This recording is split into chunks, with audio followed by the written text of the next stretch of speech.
What's good? It's your man DJ Playboy back with another edition of the Perfect Talk podcast, man. And you know I hate doing any episode without my dog, my partner, my guy. He's back in the building. What's up, man? Keith. What it is. How you feeling, my people? What's good, bro?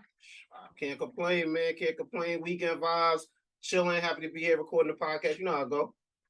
Yeah, for sure, man. I'm just here. I just came from the county park. That's what life is on the weekends for me. Going to the county park, hitting the playground there. That was lit. Then I went to Trader Joe's. That was butters. So you already know. That's what's up, man. That's the suburban weekend lifestyle you living over there. Yeah, definitely. You know what I want to ask you? How was parenthood, you think, changed you? Because you're a year into it now. How do you think it's changed you in any way, shape, or form? I think me and Jason, questions. me and Jason was talking about it in the sense that you learn to be more flexible. Where I liked having my stuff set up a certain way because that's what brought me success. But having a kid, they don't got no schedule. Well, they don't care about your schedule. Let me say that. So you do have to become more flexible. So I become more flexible, more creative with how I use my time. I still want to accomplish certain things, whether it's my health or career or whatever it is. I still want to accomplish stuff. So having to be flexible and creating the time to do the stuff that I want to do, even though I got a kid who doesn't care about my schedule. Yeah, because I was always thinking that, like, you were pretty rigid in terms of like your scheduling and in a good way though. You know what I'm saying? Like, yeah. A lot of people that I knew that were in our age group or our our generation, they weren't as disciplined with their time as I guess like maybe you. Spec's pretty disciplined with his time as well. I'm not sure if it's like the military background, but I was wondering how that changed, because I know with his kids you can't have that. You know what I'm saying? They not looking, right. They don't care about it. They not rocking with that. Yeah, I think the rigidity, like having that structure, you can still have the structure. What the structure affords you is, you mentioned the military, the structure affords you some space to be creative. Like once you operate in that structure, when something flies at you, you know what to do. You just got to shift things because it's not going to go exactly as you planned or exactly as you practiced it. But if you have that framework, you're like, all right, well, from 8 to 9 was workout time, but today is not going to be that. It's going to be kid time, or the kid is sick, so it's going to be urgent care time, and then I'm going to slide this workout time to Thursday at 3 if I can do it at that time, or 2 30-minute sessions, like stuff like that, like keeping that structure, but it won't look exactly how you put it on paper. Yeah, it's like being more creative with it. You got to roll with the punches. Yeah, creativity. And something that hit me too. I was talking about it last week when I was rocking with my man Ambro. Was I just had a realization, right? Like, let's say this is the only kid I have. Shout out to my daughter. 18 years from now, she might go to college, right? Move out the crib. Now, let's say I spend this amount of time. That's about 10 years from now. And really, you know what I mean? As a parent, you're dedicating your life to making sure that their lives better and that, you're helping them get ahead and all that. Mm-hmm. What if I just wake up, 18 years old, I'd be 48 at the time, but I dedicated so much time to parenthood that I don't know myself. You know what I'm saying? And that's something that I'm nervous about. It's like, yo, keep your interests, keep your dreams, keep your goals. And that's why I'm real happy with the bike riding thing you see me getting into a little bit nowadays, because it makes me feel like a kid again. It's just that, like, there's no financial gain from it. There's no social status to get from it. It really is genuinely, I like bombing hills and riding downhill on a bike. Like, it's like fun shit. So it's like stuff like that. I'm like, all right, what's the next thing? What else makes me feel like a kid? Like, I want to discover that next thing in addition to like going hard with the bike. Like, I broke my pedal yesterday while riding. Like, I sent you the picture, but like, I wasn't even like mad about it. I was like, oh shit, now I get to fix a pedal. Now, you know what I'm saying? Like, I get to add that like notch on my belt. Like, shit, I ain't about to pay no repair, man. I'm about to figure this out, because I tried a little Gorilla Glue repair. I hate the not Gorilla Glue, the Gorilla Tape. I put the Gorilla Tape on the pedal. I had to get home. Okay. You were out, like, okay. I see. Yeah, but then the joint, I kept riding with it it happened a couple days ago. But then I was like, I got Gorilla Tape, I'm good. Wow, them commercials really got you, bro. Flexi Seal dude got you, man. People really working that way. I try to fix my pool. with some Flexi Seal. I said, all right, let me just spray this black shit all over the outside of the pool. Shit just kept leaking. I'm like, now I got this black just black tar or just randomly on my pool, and the shit still leaks. So Can't sue nobody. yeah, exactly. Nah, but yeah, that's something. That's that. Like, well, I couldn't ride today because I gotta fix a pedal. But I don't know. Like, I didn't care. I went and got a new pedal. I got 2 new pedals, matter of fact. So I'm gonna throw them on. I had to install. I don't got a kickstand on my shit either. I was like, I might put a kickstand on my joint. But I bought one. I just never installed it. But just like shit like that, I don't know. Like I don't know. You really, to put a pin on everything, like you really got to find what makes you happy, what makes you smile. And I guess I'm lucky that I like DJing and podcasting. That makes me feel alive and like a kid too. So I can put my energy into that. You know what I'm saying? Because I think that is a fair amount of waking up one day, 48, 50 years old, be like, what does Chris even like to do? Well, I mean, the truth is though is that you'll just become a new person. So I think it's maybe it's part of that. I've never hit that empty nester stage. Uh, Probably won't happen no time soon either. But um, it's about embracing that new you because there's a lot of people like at my job. I have mentors and stuff. People say that like what you do is like, oh, me and my wife we went out on a date and we just got to know each other again because you just like new people now. It's like, all right, it's been for some people it might have been like 20, 30 years since the last like since they knew each other as each other. Now they're getting back to that after all that time. So um, getting to know yourself. I think you always knew yourself, but it's just a matter of saying, all right, what who am I now with all this time without having to, you know, I wear my drawers around the house as I wish, all that type of shit. You know what I'm saying? So Yeah. Nah. Something else you gotta put me on the game too, because I know you helped with your niece as she was going through the different stages of growing up. So something you gotta put me on to that because the first time I experienced it as a parent was this summer. My daughter went to a summer camp with kids her age, and then there's there's older groups of kids as well, all the way up to teenagers. So she's hearing conversations, she's hearing music that's more mature for her, more like advanced for her. But I think there was one day where the bus was dumb late, and she knows her grandmother's number by heart. My daughter got a crazy memory, like just it's kind of like photographic actually almost. But she memorized her grandmother's phone number, and so she called her grandmother because the I don't know because they were like, yo, like you want to call somebody's parents or whatever. We'll call your parents for you if you don't know we don't have their number on file. If you know their number, let us know. And I guess her homegirl, like one of her friends, had a cell phone, and she called her grandmother from that. But it really made me think, like, these kids got cell phones. Like, you know what I'm saying?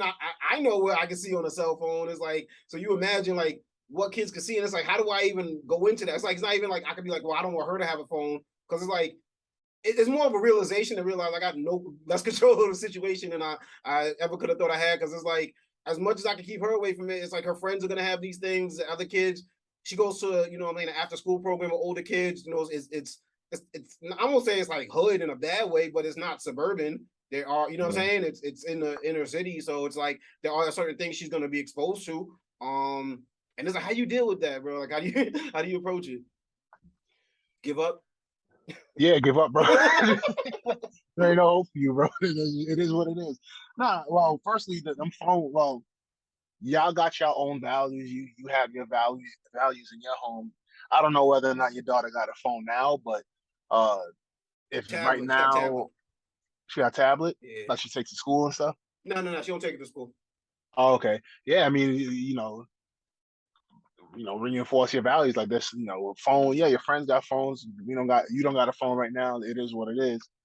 And but beyond that, there's parental controls on some of them phones. People don't know about it. Apps and shit. You might have to pay for it. I don't know. I know Apple. Not everybody want to buy a 8, 9, 10-year-old Apple iPhone or whatever. But Just for the if you have parental control, right?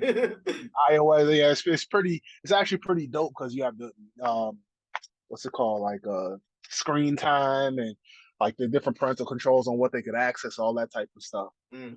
I think it's a lot. Oh, moreover, I think it's a lot of like just talking to them, framing the world how you need them to frame the world because the information is gonna come at them.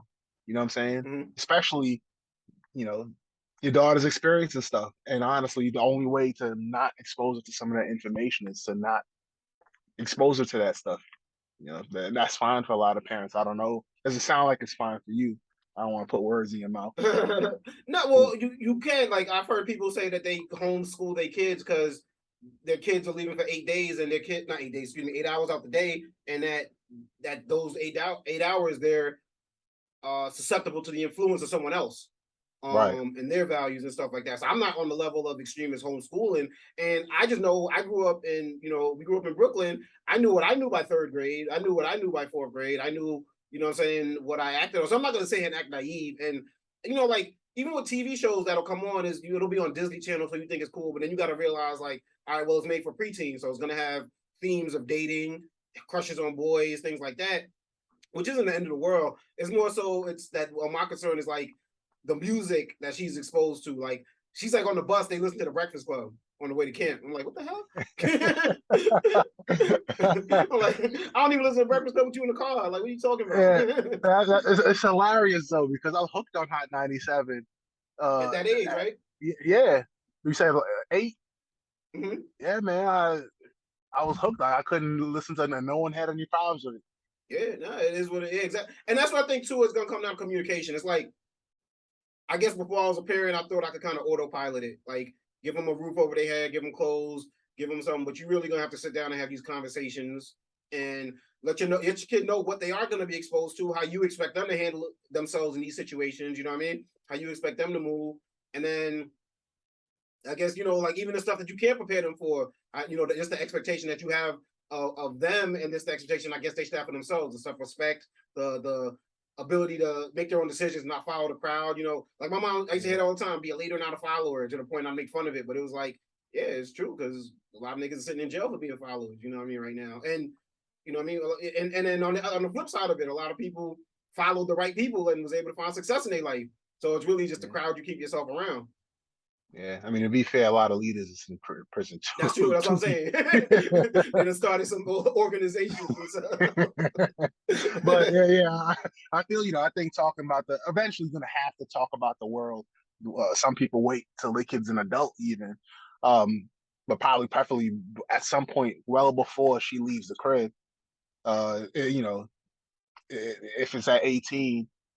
I think that's a big part of it, just having those conversations like, listen, you're going to see this, or maybe you have already seen something. This is what the deal is. This is what my experience tells me. This is what I need you to think about it, because you're still under my house, living by my values. So I think that's the key. Yeah.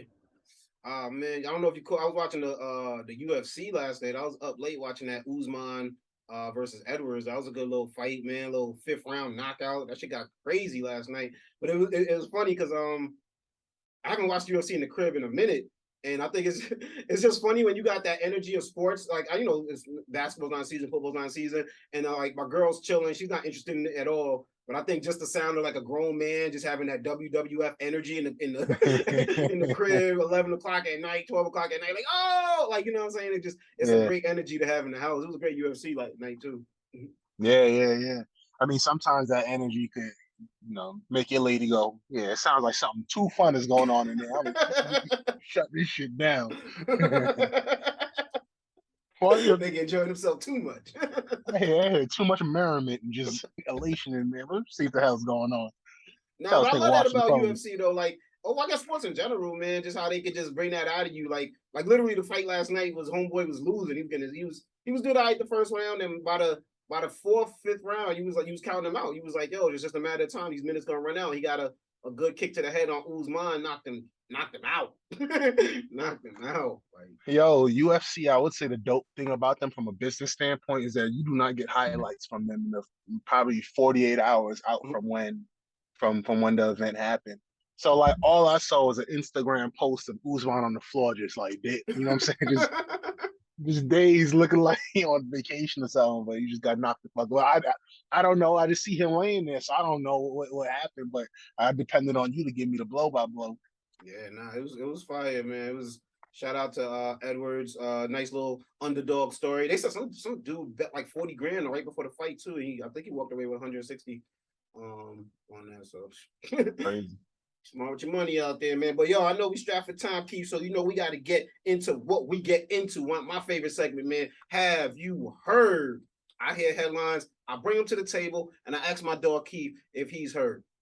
Keith, have you heard? Deshaun Watson is suspended for 11 games for the way that he moved when around massage therapists and inappropriate actions that he's been accused of. I don't think he hasn't been like in a court of law, right? Nothing's been proven, right? Definitely not a criminal court. He settled a bunch of them. I don't know if there's still anything hanging out there. Yeah. Okay. So I didn't want to actually say that he did anything, but he has been accused by dozens of massage therapists of inappropriate actions and just sexual assault in some of these cases. No jury has said he's done it. Let me say that because I think he settled the civil cases so far. Okay. And even I know with like interviews I've seen him do this week, he's not really like apologetic in the sense of saying like, yo, I'm sorry for what I did or admitting anything. So, which is probably to the advice of his lawyers because he still has civil cases out there.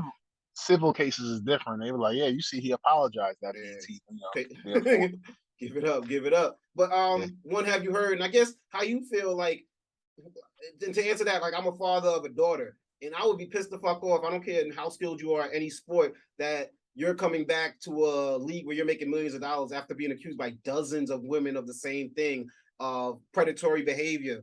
So I guess as the son of as a father of a son of a young man, how does it make you feel? And I guess how does this like affect in any way, shape, or form? I guess how you would raise your kid, and how you tell him to move forward.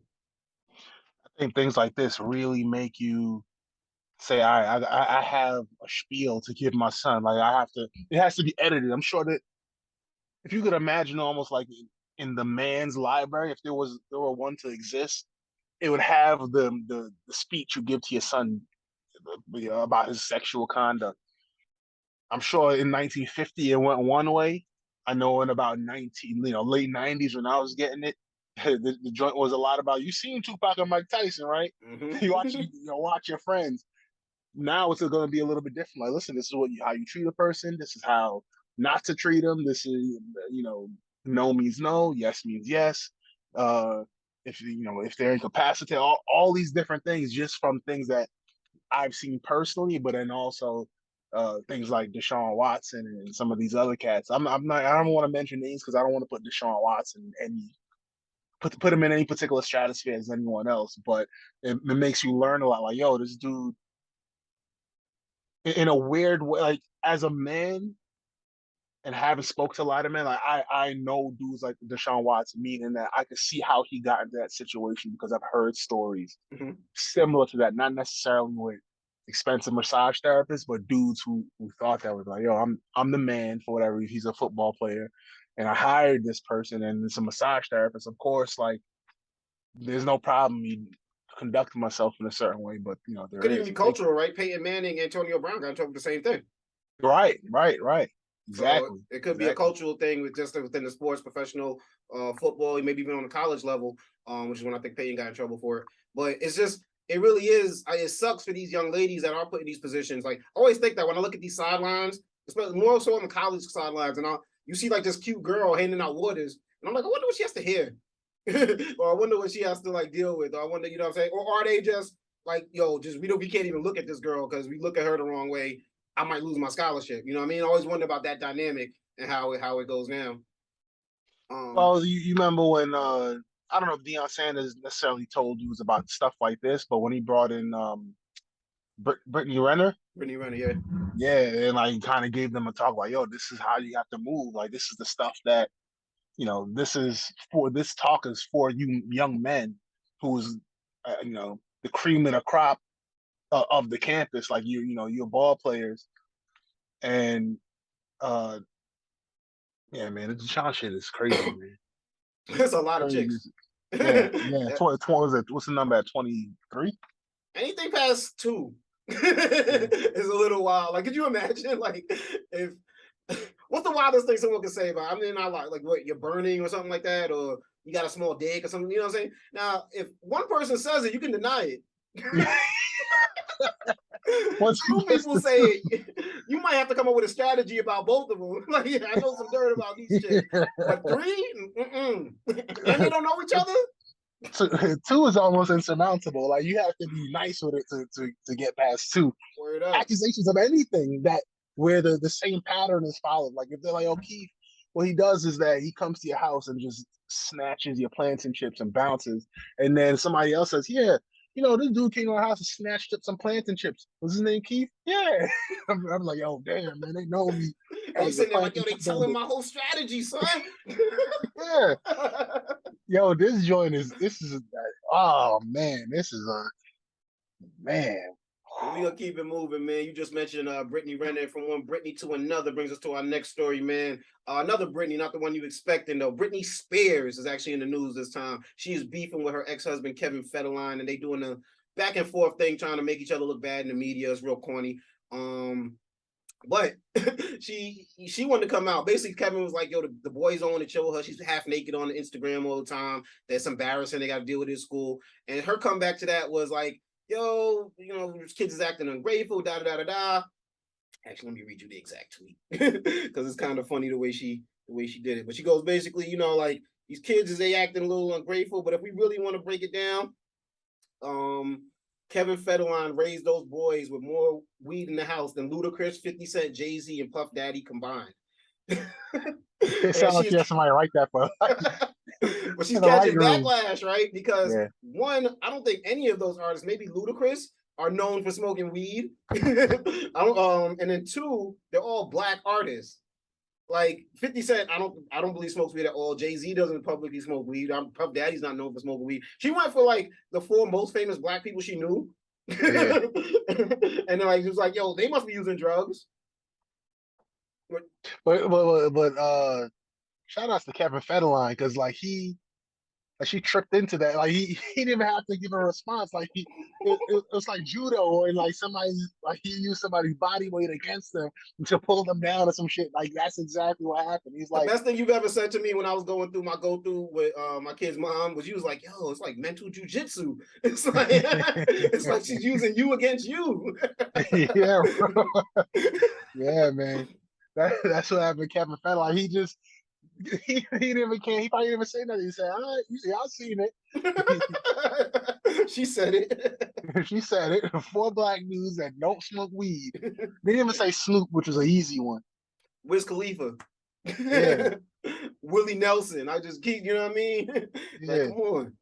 But basically, she's got tweets like, so everyone is just ignoring how hashtag Brittany Spears assumed a bunch of black rappers are smoking weed and compared successful black millionaires to a sperm factory, no job having baby daddy. And the thing is though, and I can't even get up. Britney's been locked up kind of for like years. Like who knows how much she really might think those is the top artists in the game right now. Like she's been under lock and key for the longest time. She's like, yo, this is a good tweet right here. Yeah. She probably typed it and said, let me put a new artist in here, 50 Cent.